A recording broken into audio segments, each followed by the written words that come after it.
This episode is sponsored by BetterHelp. BetterHelp is online access to licensed counselors around the globe. If something in your life is making you feel stuck or you feel blocked from happiness, now is a great time to try therapy online. All you have to do is fill out a quick online survey and they'll match you with a counselor within 48 hours. And if you don't like that counselor for any reason, you can switch to a different person free of charge.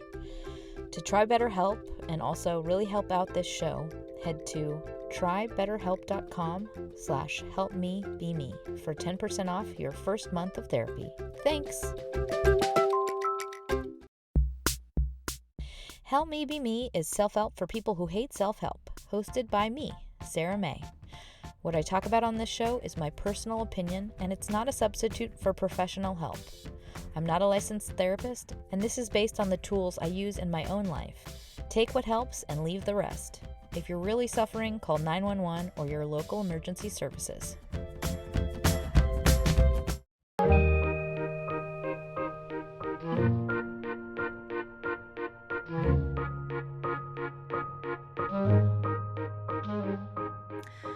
Hi friends, it's Sarah May, and today I am very excited. I'm chatting with Sam Tallent, that's with 2 L's, and he is a stand-up comic turned author.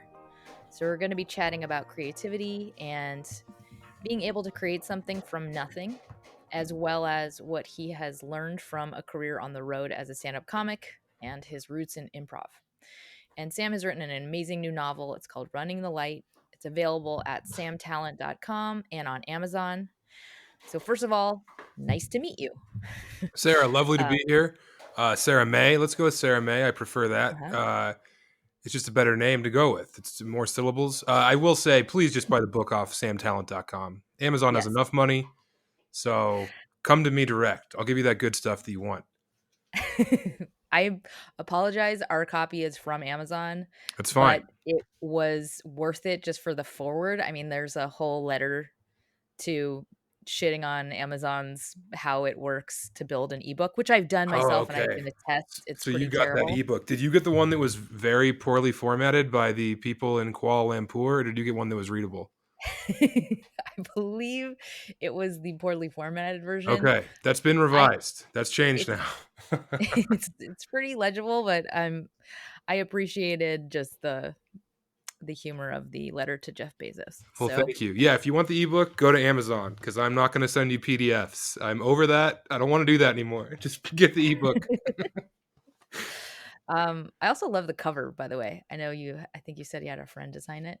Yeah, the one with the drawing or the photo of me. Yeah, the drawing. I like the Yeah, drawing a lot.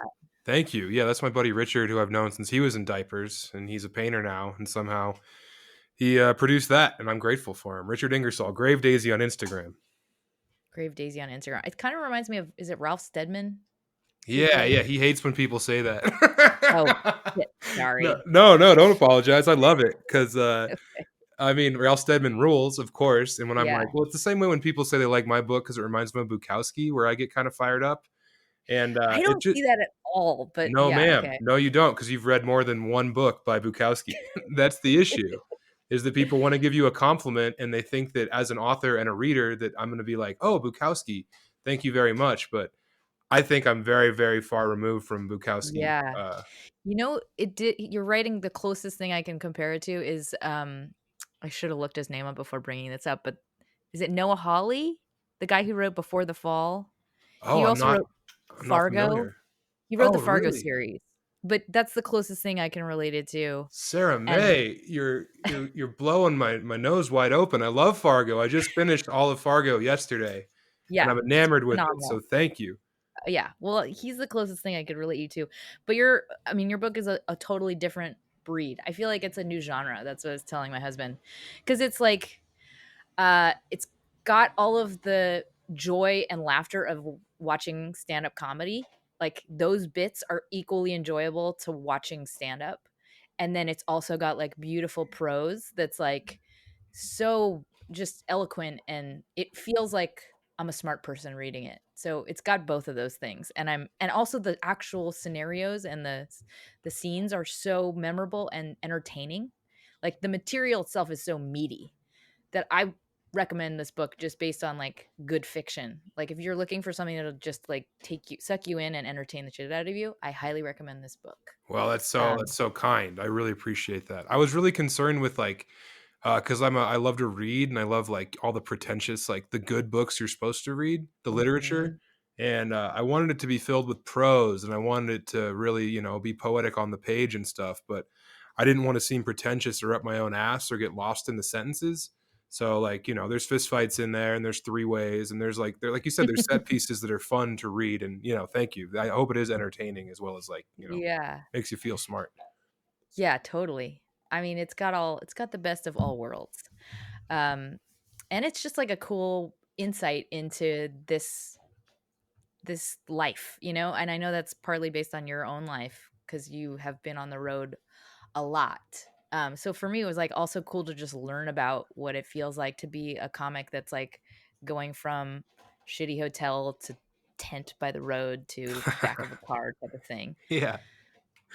Um, Before I go any further, I just want to give a shout out to my husband, Adam, who really strongly encouraged me to interview you because he is a huge fan, and said this was one of the best books he's ever read. So, shout out to Adam. This is dedicated to you. Yeah, Um, Adam, this is. I love you and I appreciate you for spreading the good word, Adam. Thank you for bringing me to your lovely partner. And this is, I'm grateful. Also, Sarah May, if I get all blathery and like crazed, I've just been pounding coffee all morning. So, okay, cut me off. Put a totally. dart in my neck if you need to. Okay, will do. Cool. Well, I mean, this is totally informal. So I have some questions for you about like just how the fuck did you do something like this? Because like for me as a creative self-starter, I'm like I'd have that voice of shit. I mean, maybe I shouldn't do this. Like this is far-fetched, or do people really want to see this? Do people really want to read this? Will anybody buy this thing? Like because I made a lot of products myself, I feel like it's been so difficult to actually put something out there. And you kind of did this. It feels like you did it effortlessly. Like you can you tell me how you got a book out of you? And I mean, what did you always know you had a book in you? Well, okay, let me address just so that voice you talked about, the whole like thing where you're editing yourself, where you're like, do people want this? Do people will they give a shit about this?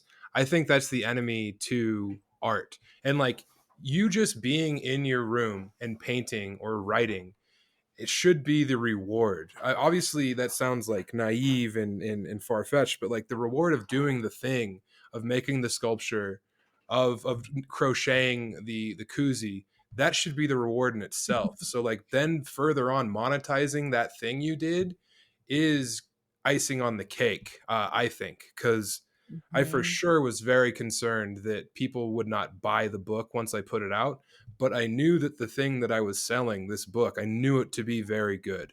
I was very proud of it. I Mm. knew that it compared to other books that I read, that I was like, okay, this can stand on the same shelves as those books. So I just think killing that voice in your head that's like, is this a worthwhile pursuit? Yes, it's a worthwhile pursuit because you're using your brain to create something that didn't exist. And I think that like that, and again, I know it sounds very like utopian and Mhm. silly, but like I do truly believe in that. You know what I mean? It's the same thing when you, as a comic, when I go somewhere and there's five people in the crowd in Oklahoma City, and you have to still do the best version of you so that they get their money's worth. You know? Right. Yeah. So like, I don't know. I got that directly from like Black Flag and the Minutemen and all those old hardcore bands where it's like they would complain that no one showed up and it's like it's not their fault. You give them Black Flag, you give them the show that they came for, and then maybe next time they bring a friend and you got 10, and the time after Right. that you have 20, and then it just kind of speedballs along those lines. But I always liked reading fiction. I always liked writing short stories. And my wife did her first 2 years of med school in Las Vegas, and it was a very lonely time. I wasn't surrounded by the people in Denver and my community that I was so accustomed Mhm. to. So I just like sat down and wrote and wrote and wrote, and this came out of me after I wrote 150 or probably 100,000 words of a different thing, and then this ended the first chapter of this book ended up being a part of that. And I was like, well, I'm just going Oh, to keep wow. going with this guy because this guy is someone that I can write, that I know a lot better than these characters that I'm forcing to be real. Like this guy is real. I've met him 100 times. He wears 100 different hats. He Mhm. has 100 different names. That's I mean, so when you started writing it, was it just kind of like it just poured out? Like, did you have that, I don't know, like, creative vein that just started just flowing, or did you have to force it out at times? Like, I'm just as far as your process. Yeah, so I mean, again, I don't have an MFA. I'm not college educated. Like I went to college, I dropped out to do drugs. So I don't know how to you're supposed to write. I don't know the correct way to create a larger work of fiction. But I was writing one thing that was about my hometown, the kid I would have been if I never left my hometown. And That's then cool. that's the next novel that'll come out. I got like 75,000 words of that. And then I kind of got bored with that. And I was like, man, I'm really trying to like make this a Larry Brown book. Like, how many times does this guy have Mhm. to smoke a cigarette in a pickup truck before we get to know him? So I was like, okay, I'm going to work on this other thing, which ended up. So in this book that you have, Running the Light, he has two kids that he's like very distant from. And I ended up writing like 75,000, maybe 50,000 words of the perspective of a kid whose dad was a comedian, the kid whose dad is gone and was raised without a comedian or without a father, kind of like orphaned by stand up. And then Mhm. I started writing bits and pieces of what his dad's life was like on the road, and I was like, well shit, Mm. I know this guy. And then yes, it definitely was like nicking an artery, and then this book just kind of bled out of me. My wife told I thought I did. Thought I wrote this book over the course of a year. My wife pointed out that I did not start this book before we went on a vacation we went on. So I wrote this book over the course of 8 months. And that's Oh my being god. gone on the road 3 days a week. And I never wrote when I was on the road. So it was 8 months of 4 day weeks, just in front of the computer, 8 to 10 hours a day. Uh, yeah, and it totally just like exploded out of me, man. Wow. Have you read The War of Art? I have not. I have That's not read The War of Art. I've read Stephen King's On Writing, and that's Oh, about that's as far as great. I've gone. Yeah. I love that. People love The War of Art though, and I do want to read it, but I have a really hard time reading about art or like how to do art when you could just be It's doing art. Yeah, it's a quick read and it's also kind of, like, superstitious. I had a weird reaction to it. So maybe I wouldn't recommend it. I was just curious because there's a lot of people that think of it as, like, you're channeling, like, from another dimension kinda thing. Sure. So I Um like that because like Tom Waits always said that he would just sit in front of, and I'm not a big Tom Waits guy, like he's cool or whatever, but I do like what he said about creating, where it's like he would sit in front of the piano and then just talk to the muse directly and be like, look, you dirty old bitch, like come at me right now. I'm here. I'm ready to create. Bring it on. That's Give me what I need right now. I'm here for you. I'm your conduit. I'm your servant. Let's go. Wow. And I kind of like the idea that like you can't do the thing you want to do unless you're in front of the instrument that allows you to create that. You know what I mean? Yeah. That's pretty cool. I mean, you can almost hear that in his music that he'd be calling his muse a Yeah. dirty old bitch. Yeah, exactly. Um Well, I mean, I feel like that's a very I mean, not lucky, but, like, that's a fortunate circumstance that you were able to just, like that it wanted to come out of you, that you were able to let it flow. Do you feel like you've always had that in your? Because like, I know you had a punk band at one point, and you were similar to what you were talking about with, like, Black Flag and the Minutemen, you were, like, playing to a small audience, then it grew and it grew. Was there any point in your life where you were like, "Why am I doing this? This is dumb. I feel like an idiot." And if so, like, how did you get past that?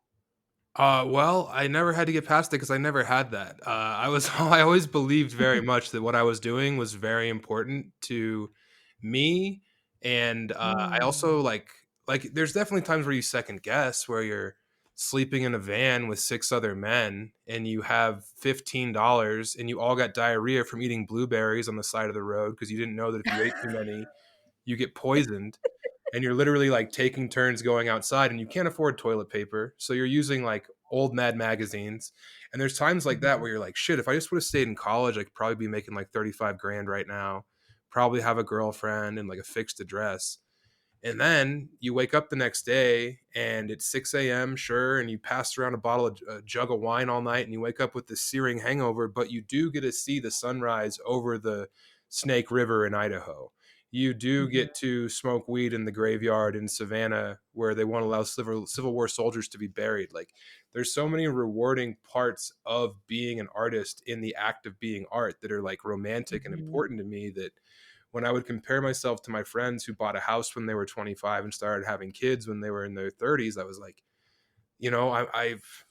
I've been to France and I've done stand up and I've been given baguettes from the people who made them. Like, there's all these really, really small rewards that I really take Yeah. value in. You know what I mean? Wow. I'm just curious because 'cause I'm like, that feels like an ethic that would be passed down to somebody. Like, you remind me so much of my grandfather, who's, like, one of my heroes, just because he was, like, the same kinda way, just a lust for life, thirst for experience, and afraid of nothing. Like, changed careers, I don't know, hundreds of times, and just, like, picked things up because he wanted to try it. And I feel like it's a fearlessness that I try and emulate, but at times, it's, like, it's hard to not cling, and like need structure or feel like, I need a job, otherwise I'm screwed. But and like you're not screwed, but you feel like you are. Um, is there somebody in your family that passed that down to you, or if you were you just born kind of like resilient? Well, I don't know. Like, I don't want to say that I'm fearless. Like, I don't think that's fair. I just think that I have a very, very high bar for how much discomfort I'm okay with. You know what I Mm, mean? Because yeah. my grandpa's rule. Like, my grandpa on my dad's side, this guy Ova, he was a hobo during the Depression. He uh he would take a train from fucking like Wichita, Kansas to Philadelphia, go work in Philadelphia for 2 weeks, come home, drop off some money, ride back. I just really believe in like the merits of hard work. But I Right. also don't ever want to work for anyone else. You know what I mean? Like, while I was figuring out how to have a career in the thing that I love, I was also at times sleeping on the floor, uh, surviving off dumpster food. Like, I shared a bed with my best friend for like 6 months. My best friend who's also 260, 6 foot tall. Like, it was not there was no luxury to what I did, Right. but I always felt that I was doing the right thing throughout that time. And I really always worry that people think that I'm like trying to like make myself seem like tougher or like more evolved, but like, no, I just didn't care if I had $5 to my name. Like, Right. because I would go out that night and I would get free beers at the bar and I'd be the funniest guy at the show, and someone would take pity on me and take me home and let me have a shower and like, cook me breakfast. Like, if you're a good person and you give to your community and you can lead by example, I really feel like people want to champion you. People want to Yeah. believe in you. Like, the first 1,000 books that I sold of this book were through Venmo and PayPal because I put it up on Instagram and Facebook like, hey, I'm going to sell this book. That day, boom, the first initial 1,000, $25,000 in my pocket. But that comes from going across the country and doing the best fucking stand up that I could do for so long. And then I got rewarded with these people's $25. You know what I Right. mean? Like, I think a lot of people want to try and give themselves excuses to why they can't do what they want to do. And it's like, you just can't have a new Xbox. You can't have cool shoes. You're going to have to stink. Like, literally, you're going to have to smell very bad, you know? Yeah. And I did. Like, I got sponsored by an overall company and they gave me free coveralls and I wore those for like a year. So when I went with my wife, I was dressed like Michael, or from like Michael Myers from Halloween. Like, I was just wearing Bulwark coveralls and smelling like I slept in them because I usually did. Like, I don't know. That's I'm sorry, awesome. Sarah May. When I think about these old times, I just get kind of like sentimental and weepy eyed. And then also I have to be Yeah. like, well, it did suck though. Like, it was very hard. And it's very easy to remember the sunrise, but it's very easy to forget the sunset type stuff. Is it weird that when you said Michael, I thought of, and I don't even know if this movie's named John Michael. I Travolta. thought of, yes. Pictured you you with his hair Oh and, man. like, giant angel wings. That rules. Uh, No, because in that I'm movie, remember, he smelt like whatever your favorite baked good was. yeah, it's true. Yeah, so, like, if you had fond memories of your grandma cooking tortillas as a kid, he smelled like tortillas, and I did not smell like Yeah. tortillas. You smell like a serial killer. Yeah. I I like the other version. I love that you met your wife during that time. Yeah. It's, like, very romantic. Oh, it is, and also, like, now I know she's a writer. Like, my wife has been with me through the worst of times. So now when she wants a Peloton bike, it's like, "Baby, you did the time. Let's get you that fucking Peloton. I don't care." Right. You know what I mean? Like, I'm in. Whatever you need, I'm there for you.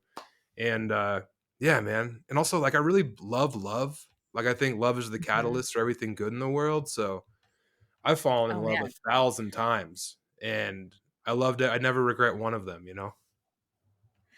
I mean, I feel like I've shared that sentiment. I think love is the greatest thing in the entire world, and it's, the power of all things good is Mhm.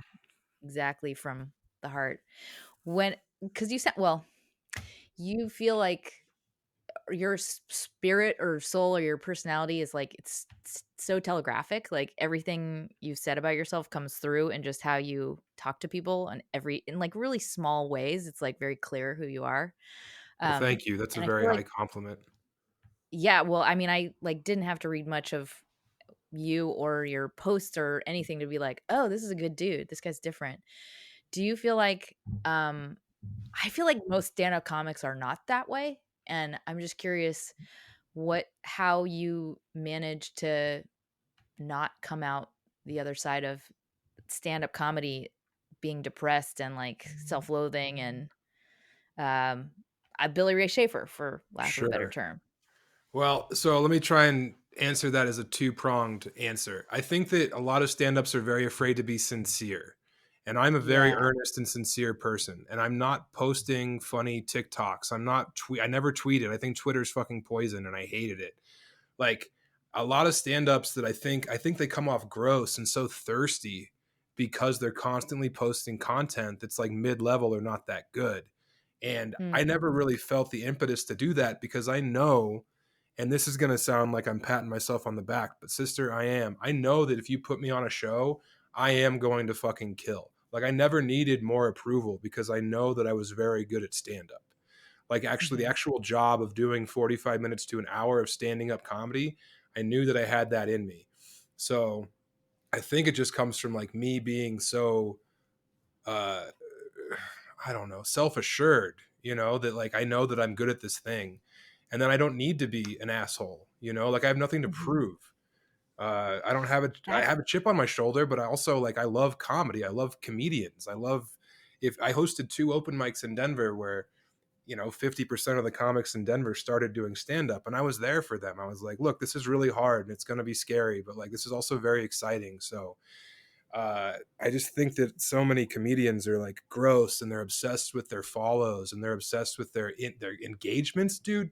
I have so many friends in LA who want to talk about their fucking Instagram engagements, and I have zero interest in that. I don't know what that means. Like people will watch their stories to see who watched them. It's like I've never ever fathomed that. You know what I mean? And I don't know. Again, I'm just pulling the pin on all these word grenades and laying it on you, and I'm sorry, but no, uh, I mean, I feel like I do think that's probably a social media has probably, like, exacerbated it for sure. Just all people who are looking for validation as, like, the source of their self-worth, it's like it's almost like the worst drug possible is social media. yeah, Then you're just, like, chasing hits all the time. definitely. So, yeah, I feel like the self-assuredness is definitely probably what made you resilient. Did you ever go through a period of, like, depression? Because I feel like, I mean, just being, if you're using drugs often, at least for myself, I feel like the chemical havoc it wreaked on my ability to, like, regulate my brain, it it made me a depressed person much more so than if I had not been taking drugs, so Sure. just curious how you've weathered the emotional side of things. I'm very lucky. And I think I don't know. I might have saved a bunch of children from a bus crash in a previous life because it's been pretty charmed for me. Like I'm overweight and like I struggle with food and I struggle with being healthy in that way. And I always have since I was a kid. But like my mental health is, it I get, you know what? I don't get depressed. I get anxious. And I quit smoking weed. I smoked weed like every day from like 13 until about till March. Well, no, 2 years ago, because I kept getting so much anxiety, and I never had that when I didn't have anything to lose. Like now, like having a wife who I love and like a budding career. In the old days when I was living for the moment, literally every day was just a new chance to play grab ass with my hilarious friends. I never really got that, but now like I don't get depressed, but I do get anxiety. Mm. And like I don't know, I do like I have to not I get when I get hung over now, I get like really bad body anxiety and I think that I'm going to like have a heart attack and die, you know? And like just the idea of Mhm. leaving my wife widowed, which I inevitably will do. She's going to live longer than me, like, which I'm all good for. I love her dearly. But like, or like dying before my parents, like that shit really freaks me out when I think about it, just how much that would hurt them. So Mhm. I don't get the depression, but I do really just get scared sometimes that something bad's going to happen and everyone's going to be mad at me. Yeah. Well, wait till you have children, and then it'll get Oh, 1,000 dude, times worse. I can't imagine. And my wife very much wants children, and like I know we'll be good parents and stuff, but also like I know I'm an inherently selfish person. Like I like to do what I like to do all the time, for better or for worse, and just the idea of like serving. I don't know if that's the word, but being in service to your children, like putting them above your need to do whatever you want, is like something I really got to fucking figure out how to do. You know?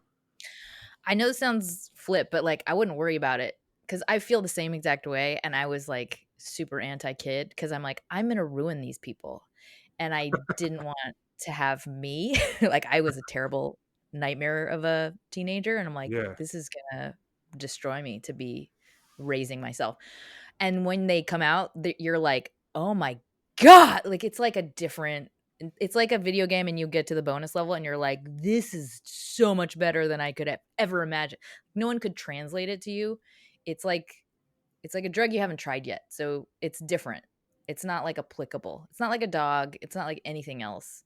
It's like a next level elixir of love. So, Well, there's nothing I, anyone could tell you to prepare you for it. no, no, and I don't think that sounds flip. I think that the things that are said in redundancy are they're said that way because they're true. You know what I mean? Like, Yeah, uh, yeah, dude. I don't know. I fear it so much. Not I ruining know. them, but just like, ugh.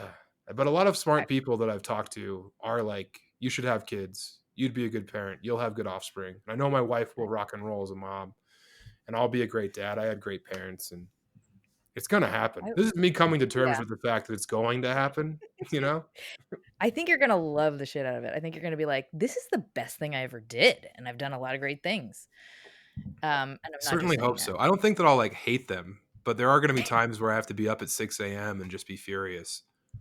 Yeah, yeah, there's gonna be a lot of that. Yeah. But then you'll be like, "He's so cute, he looks just like me." Right, like, hopefully Or that oxytocin kicks in, all the mhm. time. I just wanna be awash in that. Yeah, I wish that for you. Yeah. Um, what else did I wanna oh, yeah. Well, okay, so I think we've already touched on this, but I was curious. I know because I know you mentioned on Mark Maron's podcast that you were like, "It hit my ego a lot that you had to self-publish." Yeah. And I had to self-publish as well, and having written all those stupid query letters to a bajillion different literary agents and getting rejected, I was like, "Fuck it. I just want this to be out there." Um, what how do you deal with I mean, this is not even a failure because it obviously resulted in, like, much more financial success for you, Right. but, like, when you do have an ego hit, how do you deal with that? And, like, do you have anything you tell yourself, or how do you move past it? Well, like, even you're tougher than me because I got hooked up with an agent. I got hooked up with the head of UTA Publishing, and he was like, "I like this book a lot. I'm gonna try and sell it." And then it didn't sell the way that he hoped to, and I was like, "Well," literally one person couldn't do it, so I was like, "Fuck this." I'm like people, because I've been hit up by a bunch of people who've been very kind, and they're like, "Look, the whole thing about self-publishing, I relate to it because I self-published and blah blah blah blah blah." And it's like, oh, good. I'm glad that I wasn't alone in that. Um, but like, I can't imagine just sent all the rejection. And like, as a comedian, I'm tough. Like, I deal with rejection every evening on a second by second basis. But just like, I don't know, man. Like, what? Good on you, dude. Because I couldn't take it. I the way that I get over rejection, or I'm sorry, what was the exact verbiage of the question? Like, how do you deal with hits your ego or failure or Yeah, yeah. perceived failure, or even in the moment of, like you said, moment to moment, rejection from, like, an audience? Like, how do you deal with that? Well, like, I've never gotten much love from the comedy industry. Um, and I mean, comedians have always looked out for me, and everything good that's ever happened for me has happened from other comedians hooking it up. And like that rules. I'm very Mm, grateful for them. But the establishment in stand up, I don't know if it's because I live in Denver or because I'm very I think I have things like I know what I want. Like a lot of comics are 27 and they don't have any guidance and they only have 15 minutes and they're looking for someone to tell them what to do. Whereas mhm. since I've been in stand up, I've been like, I'm going to go do 40 to 45 weekends a year on the road and I'm going to make, initially $300 maybe. And then I'm going to keep making more and more money. And then I don't like having a boss. So, like, I'm not looking for an agent or a manager. So, when the industry doesn't love me, or when like publishing didn't love me, when the literati didn't like the fact that I'll never be reviewed, this book won't be reviewed by the New York Times does make me furious, for sure. But also, I like, I I bet you're wrong about that. I don't know no, why. I don't. I have You know a what, Sarah feeling. May? I hope that you're correct because that would mean the world to me. But I mean, even the LA Review of Books hit me up and they were like, "We love this book, but you don't have enough fucking social media presence for us to do a review on you." I was like, "What the fuck do you want from me, That's people?" so weird. Isn't that weird? I feel Yes. like everything's like that. It's like, unless you have done our jobs already, we're not gonna help. Well, that's especially in stand up where they're like, "Oh, how many YouTube followers do you have?" They want you to do the entire job for them so they can swoop in after you have 100K followers and just take 10% of you. And Yeah, I fucking loathe that. But also uh, that feeling of disdain that I have for the industry is very good, clean burning fuel. Like every right. time I don't get something, I'm able to take solace in the fact that whoever did get it, I would totally bury them. Like if I went before them on a show, 9 times out of 10 they're going to have a very hard time following me. Um Right. and like that I don't know, I don't want to call it spite, but I'm also hyper competitive, which is why me and my wife aren't allowed to play ping pong. Um so like anytime something doesn't work out for me, I'm able to dust myself off pretty quick and be like, "Well, they fucked up. That's not on me." Yeah. I think that's, like, the best yeah, the insight in there, clean burning fuel. I feel like we gotta get it from wherever we can get it, and sometimes Definitely. that's, like, about I don't know. There is such a thing as, like, healthy regret sometimes, where you're fueled by, like, "I wish I did this better," and there's also something healthy about, like, wanting to crush somebody else Yeah, and, like, because you don't I like the way never they wanna do things. hurt anyone else. I just want them to know I that they mean were wrong industry-wide and that yeah, I am the best. yeah. I mean, as far as, like, systems go, it's like, Sure. "I'm gonna do it my way because yeah, there is a lot to be said for people just taking up, you know, sucking on to other people as, like, a source of fueling their own industry, which I think happens a lot in stuff like books, comedy, social media. I mean, it's everywhere. Right. So I feel like being a starter is there's something beautiful to it, but I don't know, I have a weird feeling you are gonna be on the New York Times bestseller list. Well, they don't I Just know they won't putting that out because at least not for this book. I know they will not because they don't accept self-published books for any of that shit. Um, but the next book, man, and like I think that I have the acceptance of I have the approval of comedians, like comics that I admire are like they know that I'm funny and I do a good job, and that means the world to me. But I don't have that in literature, and you know, I want that very bad. like, there. Yeah. uh, but also, dude, like you don't. I'm gonna do a two. I'm doing a 2 class period session at Yale in February, so that's cool. And like, Wow, what's that about? my friend Mishka Shubali teaches at Yale, and he's going to have me come in and to teach just 2 class periods. That's Um, cool. it's very cool, but like that's what I want is I want to be able to go to like Reed College in Portland and do a visiting writers workshop. Like I want all Mhm. the stuff that authors get. And it'll Yeah. come, it will happen, but I'm just so impatient, man. I think that's another gift, impatience. You think so? Um, yeah, because it's like, I mean, I'm the same way, and I think it makes you a good producer, like, for lack of a better term, like, you can get a project off the ground by yourself because you're, like, constantly like, "Why is no one doing this? This should just be done, I'll do it." Like, Yeah. I think of that as a great skill set. Well, I love that. That's so insightful. That's so smart. Impatience is a virtue, man. That rules. Um, what are your or who are your creative heroes? I mean, I know you have many different disciplines that you dabble in, so I would take, like, authors or filmmakers or anything really.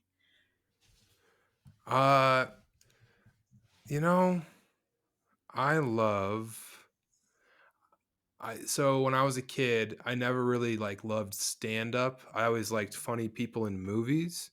Mhm. Um, I liked Fred Willard, and I loved Bill Murray, and I loved those 1993 to 2005 SNL casts like Sandler and Spade and Chris Farley Yeah. and like Will Ferrell and Horatio Sands. When Anna Gasteyer was on, and Mhm. those were always big deals to me. Let's see, what else was there? And then I was always like, music was a big deal to me as a kid. My dad turned me on to a lot of cool stuff. So like I loved all those SST bands. Like I loved all the old hardcore bands from the early 80s and stuff, like Husker Du and Black Flag Did your and I'm sorry? dad introduce you to them? No, so my dad gave me the keys to like the Sex Pistols and the Clash and just like weirdo music. My parents Actually, did too. That's so see, funny. we were so lucky. My dad actually did. My dad, I think, did turn me on to like the noise punk stuff. They were like No Age and Magic Markers because he would make me mixtapes. My dad, here's the thing with my dad. That's so cool. My dad ran a radio station online, Radio KRFC, Colorado, which was like before anyone figured out how to do online music. My dad had like the number one rated radio station on this website, Live 365. And he That's would awesome. make playlists and bands would send him music because, people actually listened to it. Mhm.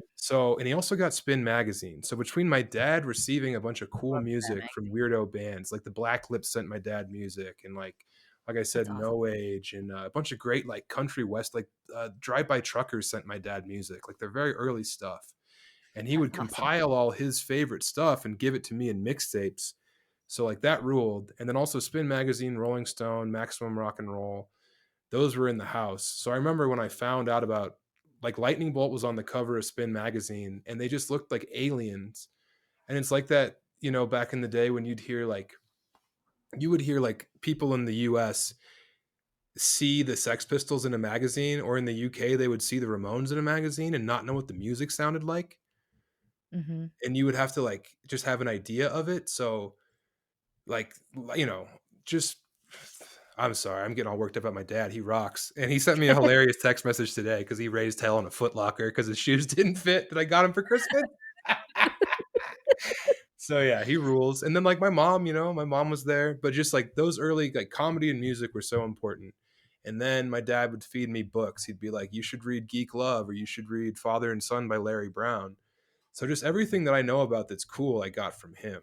And I That's also really awesome. loved, like, especially in music, people who did everything themselves, made their own merch, planned their own tours, all that shit. Like, just really got me going. Being in control of your entire destiny through hard work and just like friendship and dedication always has just, I love that so much. Wow. This is making me, like, energized. Like, Yeah, no, I'm I'm gonna go getting fired up too. I did my yoga this morning and then just started pounding coffee. So my hips are opened up. I'm ready to go. I used to make my own t-shirts too, and I miss doing it. I might start that up again after this conversation. Well, What ab I love you for it, but man, there are times when I'm in the garage. Every time I have to screen print a bunch of shirts, I'm like, "How much money did this save me? What? How?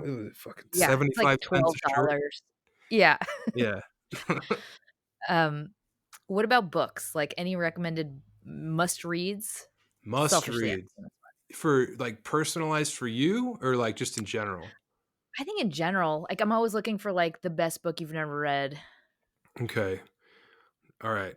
The best book that my favorite book of all time is Angels by Dennis Johnson. It's about a bank robber, and it's beautiful prose. He did the Iowa Writers Workshop, and he was the first person I ever found, because you got your great like tough guy literature books, but none of them are like beautiful, you know. Mhm. And Dennis Johnson was the first guy to write about like scumbags and lowlifes who also put together these just Sistine chapels of sentences. So Dennis Mhm. Johnson's Angels is very important. I think the best book ever written is Blood Meridian by Cormac McCarthy, which is Oh, just about man. violence. Have you read So that? gnarly. I actually wanted to write him a letter after I read that book because there were so many visceral descriptions that I was like, "Why does someone need to see this? Why does anyone need to imagine this happening?" Because it was so upsetting. Like, I was Yeah. like I wanted to write him a letter being like, "Why do you hate people?" 'Cause, like, to this day, one of the most upsetting descriptions of the I won't even say it. Anyway, yes, it's a beautiful book, though. Yeah, it's just so it's I don't know. Just you know what I love about that book is that you don't get any glimpse into the inner workings of the characters. The only things you know about them are through what Mhm. they say to each other, and I think that that's just like that's virtuoso shit. When you can get to know people Yeah. without knowing what they're thinking, like I mean, Sutri by McCarthy. Every Cormac McCarthy, I think, is the best we've ever produced as Americans. Um, Mm. and you know, people Yeah. who like Roth and people who like, you know, I mean, Joan Didion rules. But yeah, so those two books I think are like the pinnacle of what a book is for me. And there's also a book called The Dig by Sinan Jones, who's Welsh, and he's more contemporary. And those 3 books were the books that I read over and over and over again while I was, writing my book, just to know what, like, good books sounded like. Hmm, I think my that's my cool. favorite guy or my favorite person I found this year was Otessa Moshfegh. Last year, I guess now, but she's just pumping out some really just, like, brutal, bleak prose without any violence to it. It's just these glimpses into these very small lives. She's been fucking rocking my socks. I'm so excited to Google these people. Yeah. And then, like, I also think Geek that Love is about freaks. You should read Geek Love. You should read, you know, read some Larry Brown. I mean, that's the thing about books is I can go on and on about them, and typically people have never heard about these books because there's so many fucking books. yeah, I know. Well, and it's like, I mean, if you're working all the time or in the car a lot, like in Los Angeles, it's like you're kind of getting the next 10 best recommendations that everybody else is getting, like through whatever, if you're on Audible or whatever others. So it's like it's really hard to get good recommendations, I've found, for Yeah. quality reading. Well, I also like Um, the more books I read, the more specific and esoteric my tastes like. So, you know, people try and talk to you about books and it's just I don't know. It's really hard not to sound or feel like you know more about people. It's hard for me. I mhm. don't want to sound like a dickhead, but I'm really very opinionated about books. Yeah. One thing you said, about when you were writing this book, you were reading other books to see what good books sound like. I feel like that's a really healthy, helpful practice no matter what you're doing creatively. Like, I feel like that's a way to learn who you are. A lot of people are resistant to doing stuff like that because they're like, "Oh, but it's copying." But I'm like, if you start by borrowing somebody else's voice, you practice your own voice and you kind of get to know who you are. You're going to be you by default. But like when you're I don't know, I think that's like a really helpful creative skill. Yeah, no, I think that I mean, it for sure. I mean, think about music. You learn how to play the 3 chords your favorite bands are playing, and then you build off of that. And it's the same thing I think with writing. You just know what sounds good to you. You know what rhythm is good on the page, and then you just try and like put your spin on that and make it yourself. There's a great book on Cormac McCarthy's writing called "Books Are Made Out of Books." And I think that it's, like, Great very name. true. I mean, it's just like Cormac McCarthy read the Bible, he read Melville, he read, you know, the fucking person who wrote about this different levels of hell, you know, the Inferno, like Mhm. Dante. It's just like, of course, he sounds like he's this epic creator of worlds because he, read Faulkner, and that's why Child of God sounds exactly like Faulkner. Mhm. No one gets mad at him for that. That's a great name of a book, Yeah. as an aside. Um, okay, this is a totally non sequitur question. Any regrets? Yeah, I do regret not giving a shit about traveling abroad until I was like 29. I really was into the idea of conquering America and like America rules. And I've been all over America and I have friends in all the great cities and I love Americans. But man, I wish that when I was like 21, I wish I would have worked for 2 months in some shit job, saved all that money, and then just gone to Europe and gone to Vietnam and gone to Japan and just kind of been a scumbag abroad. I do regret Mm. not having that foresight. Well, maybe you'll enjoy it more with your kids and your wife and hotel rooms. I No, think dude, it's a I know. blessing in disguise. Hotel rooms do rock for sure. But also, like, I mean, I was living pretty much in a hostel wherever I lived in America. I was at least in Right. a hostel, you have a bed. Yes, Yeah. accurate. Beds are good. I enjoy beds as well. But I think that's my only regret. And my sister and my buddy David have been making fun of me for constantly bringing up that. And they're like, dude, your life is good. And I'm like, I know it's good. All right. Just let me complain for 2 seconds. Um, yeah, it's good to complain. As an aside, apologies to everybody that can hear my 6-month-old making weird pterodactyl sounds. She's in the background right now, and there's also dogs here. Thanks, COVID. Childcare. I think that covered all of my questions. I had such a good time talking to you today. Yeah, this was a blast. I would love to check in with you on your path when you are on the New York Times bestseller list Oh, because it's so I sweet. believe that's gonna be very soon around the corner for you. Um, If on this next book, if I can get it published through traditional publishing, I think I can clear 1,000 sales. You know, the New York Times bestseller list for fiction is it's such a joke. The more spite that I have, the more I lean into learning about these things I'm excluded from, and it's like, oh, why do I really even give a shit so much about that? yeah, I had a similar trajectory with TED Talks. Like, I was Oh like, "I yeah, wanna be on a TED Talk," and then I was like, "Wait a minute, why? Do I like all the TED Talks I see? Do I feel like those people are by nature, like, smarter?"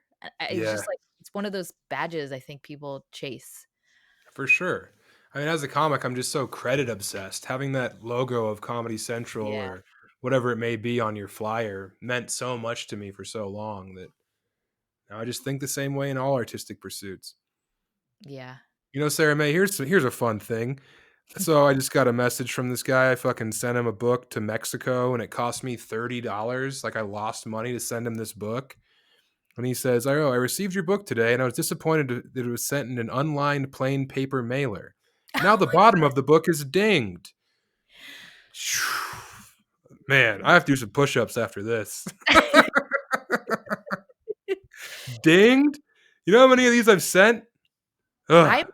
so impressed that you have actually been because I heard you talking about, like, that you've been mailing them out from your website. I'm like, that is I mean, it takes, like, several hours for me to, like, package stuff and then Yeah. send it myself, and I'm like, "I can't believe you're doing it because 'cause you've been selling shit tons of your book. Yeah, So it's you must been be, it's like, been good. physically exhausted." I asked my wife yesterday if she was tired of me packaging books because when I'm not doing something else, I'm sitting there packaging books. And she's like, no, just because every one of these books is just $17 for me. I was like, all right, great. I want to kill this person. I'm so furious. I mean, he's treating you like a professional establishment like Amazon, so I know. It being in poor condition is a real bummer since I have been looking forward to its arrival. Okay, very sorry. Um, well, I hope maybe the push-ups are really the ultimate benefit to this situation. You'll get healthier as a result of it. Silver lining. Yeah, no, I've been trying to grab the reins on health and it's fun. It's just God. I come from contact sports, so not having that as an adult is tough. Yeah. Yeah. Jump on the Peloton you got for your wife. Yeah, I mean she did buy the one that was reinforced for executives. That's the code for fat people when you buy fancy things is it's executive. My brain went to, more cushion support for ball sacks for some reason. Oh, okay. Well, Is that a see? male thing? You're trying to say that men are executives? Oh, man, you should be in advertising. That's I good. happen to also work in advertising, that's probably why I thought that. Oh, perfect, yeah. Um, well, I'm so, grateful I got this hour to chat with you today. I wanna just remind everybody, the book is called Running the Light. You should buy it at samtalent with 2 Ls.com, and if you have to, it's also available on Amazon in Kindle form. Um, and, any random insights or inspiration you would like to leave with my listeners? If anyone knows how to dox someone based off of a email, please hit me up because this guy needs it. No, I'm kidding. I'm gonna put this away before I find. I have his home address too. That's what's fucked. But he's in Mexico. Uh, no, you know what? Just Sarah May, very charmed. It seems like you know what the fuck's going on, as opposed to 75% of the podcasters I talk to. Uh, I'm very glad to hear that you have a rewarding home life and a partner who knows shit about books, and your kids are making pterodactyl noises. That's good. If you're a creative listening to this, just just create. You know, like quit reading books on creating. Quit getting on Reddit and getting in forums and listening to other people talk about how they create. You just need to do it. Do the damn thing. Everyone's tired of hearing you talk about your screenplay. Just fucking do it. All right. And if you're not good at it, you'll get better at it. And you're going to fail. And failure is a very good part because that means you're going to be better the next time. So just fucking do what you want to do and quit talking about it and be about it. Mm, I love it. Me too. You. Now I'm going to go procrastinate working on this revision. So Yeah. Awesome.